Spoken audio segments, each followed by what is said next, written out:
Há cerca de 66 bilhões de anos, um objeto do tamanho de uma cidade colidiu com a Terra com energia o suficiente para alterar todo o clima do planeta. Cerca de 75% das espécies da Terra desapareceram. Mas aqui vai uma pergunta muito importante. Será que o impacto do asteroide sozinho foi fisicamente suficiente para extinguir a vida da Terra? Ou estamos simplesmente simplificando demais a maior catástrofe da história da vida? E hoje vamos responder isso com física real e consequências globais. Se você ainda não me conhece, muito prazer, meu nome é Will, eu acabo de finalizar a graduação de Física, então resolvi abrir este canal para falar sobre assunto que eu tanto gosto, que é Física. Então se inscreva para você ajudar o canal a crescer, deixe o like no vídeo para mais pessoas encontrarem conteúdo. E agora vamos falar sobre duas coisas que eu gosto muito, física e dinossauros. Para podermos responder com êxito a pergunta principal, primeiro temos que nos fazer a seguinte pergunta: como que era a Terra antes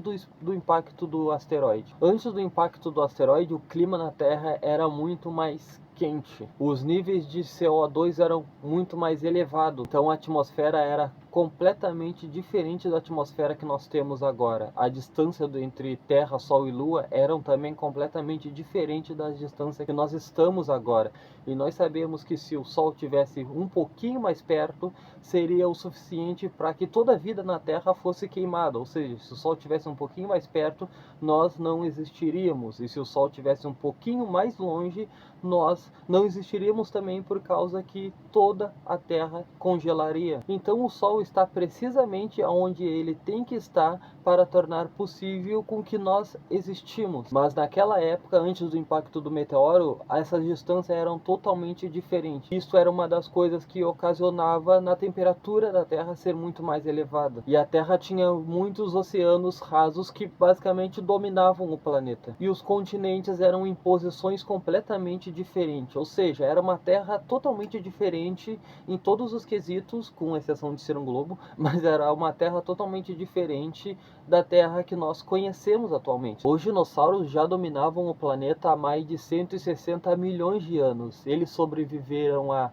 erupções vulcânicas gigantes, mudanças climáticas e quedas do nível do mar. Ou seja, eles não eram nada frágeis. Então, se eles simplesmente desapareceram do mapa, algo extremamente poderoso aconteceu. E será que somente o asteroide foi este algo extremamente poderoso? Porque um asteroide ele pode ser do tamanho de uma cidade. O asteroide que colidiu tinha o diâmetro de mais ou menos 10 a 12 quilômetros. Isto era o tamanho dele. Uma massa estimada de mais ou menos 10 na 15 quilos. Uma velocidade de impacto estimada de 20 quilômetros por hora. E aqui vamos para uma parte física extremamente brutal. A energia cinética do impacto. A energia cinética é a energia de velocidade. Se você tem velocidade, você tem uma energia cinética. A energia cinética é a massa do objeto multiplicada pela velocidade do objeto ao quadrado dividido por 2. Quanto maior for a sua velocidade, maior é a sua energia cinética. Se você tem velocidade, você tem uma energia cinética. E energia, nós sabemos na física que energia ela não é construída. Ela é transferida, ela é transformada. Se você está em repouso, você tem uma energia potencial, uma energia de posição, que depende apenas da sua massa e da sua posição, não depende da sua velocidade, já que você está parado.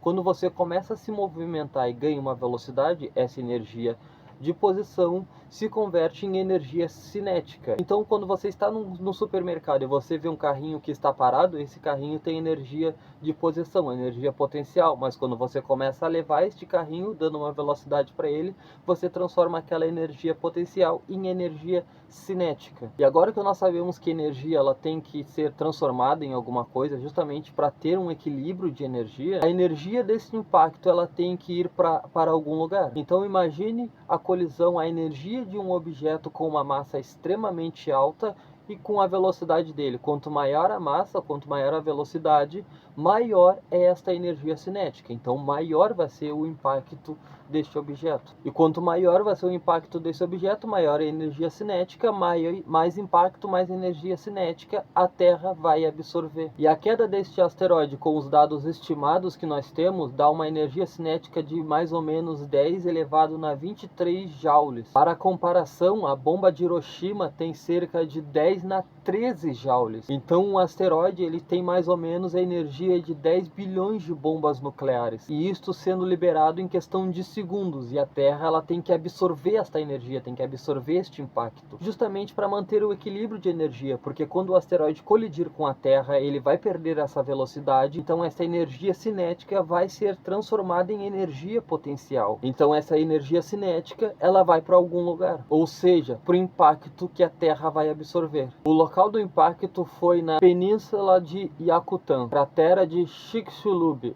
eu acho que é assim a pronúncia. No instante da colisão, toda a crosta terrestre foi vaporizada. Rochas se comportaram como líquido e um terremoto global com magnitude extremamente alta. Tsunamis com mais de 100 metros atravessaram oceanos inteiros. Mas atenção, apesar de tudo isso ser num grau gigantesco, isto não extingue um planeta inteiro. Então precisou de muito mais do que apenas o impacto do asteroide. Não foi suficiente apenas essas consequências do impacto, precisou de algo muito mais poderoso. E o primeiro momento que este terror começou realmente a acontecer foi a reentrada de detritos. O impacto lançou trilhões de toneladas de materiais para fora da atmosfera. Estes fragmentos derreteram e voltaram a cair na Terra novamente, e reentraram como uma chuva global de fogo. Com temperaturas na superfície de centenas de graus, incêndios florestais em escala continental, grande parte da biomassa da Terra queimou. Mas mesmo assim, algumas espécies poderiam sobreviver. Então o golpe final chegou. O colapso do clima. A queda destes objetos e a queda do asteroide em si levantaram grandes quantidades de poeira na atmosfera, impedindo com que a luz do Sol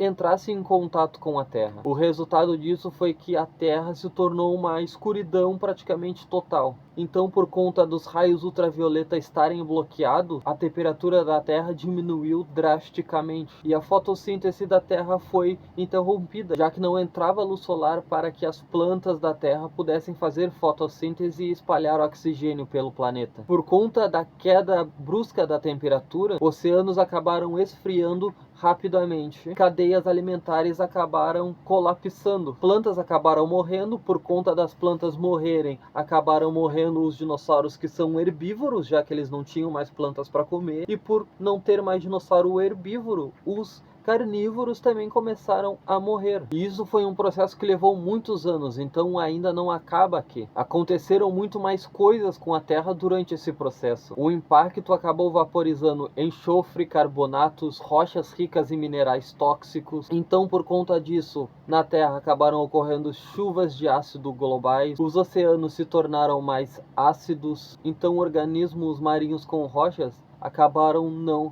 resistindo. Então os oceanos acabaram se extinguindo também. E antes e depois do impacto, a Terra já sofria com grandes quantidades de erupções vulcânicas. Então o asteroide ele não foi o início desta extinguição. Essa palavra extinguição, essa palavra existe, mas o asteroide foi apenas o golpe final. Foi a partir dele que tudo aconteceu, mas a Terra ela já estava instável muito antes dele e se tornou muito mais instável depois dele. Então a extinguição em massa não aconteceu apenas por conta da queda do asteroide. A queda do asteroide gerou inúmeras consequências depois, como vimos no vídeo. Então este efeito cascata que ficou acontecendo foi o que realmente extinguiu os dinossauros. Mas quem sobreviveu e por quê? Animais que acabaram sobrevivendo eram, por exemplo, animais que viviam em oceano profundo, que não tiveram grandes influência do bloqueio solar, já que eles já viviam em oceanos profundos. Então eles já sobreviviam a temperaturas extremamente baixas e não precisavam necessariamente da luz solar para sobreviver. Alguns animais subterrâneos então também sobreviveram, e alguns pequenos mamíferos foram animais que não necessariamente precisavam da luz solar para sobreviver. Eram animais pequenos com muita capacidade de hibernação e pouca necessidade de alimento. E isto abriu um espaço para a ascensão de mamíferos na Terra, e milhões de anos depois a Terra como conhecemos agora. Então o asteroide ele foi o que reconstruiu a história da vida na Terra. Se inscreva no canal se você ainda não fez isso, para você ajudar o canal a crescer e se tornar uma pessoa muito mais inteligente aqui junto com o canal, e deixe o like no vídeo para mais pessoas encontrarem o conteúdo. E até o próximo vídeo. Tchau, tchau.